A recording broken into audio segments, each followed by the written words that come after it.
Hello everyone and welcome back to another video. In today's video I'm going to show you how to normalize audio in ElevenLabs.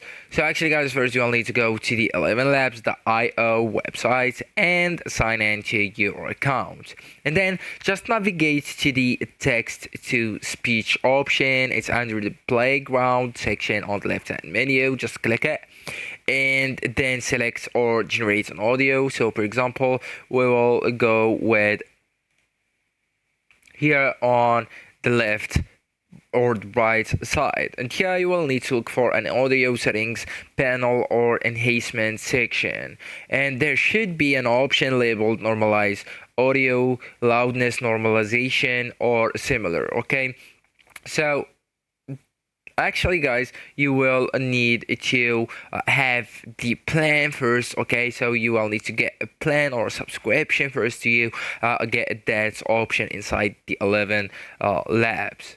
So once you find it, just go ahead and apply normalization. So turn on or check the normalize audio option. This process automatically adjusts the volume levels to be consistent throughout the audio. Okay, and then just go ahead and click on generate again and download it to your computer. And then the resulting file will have balanced loudness, making it sound clearer and more professional. So actually guys, that's it. This is the end of the video. Thank you so much for watching and goodbye.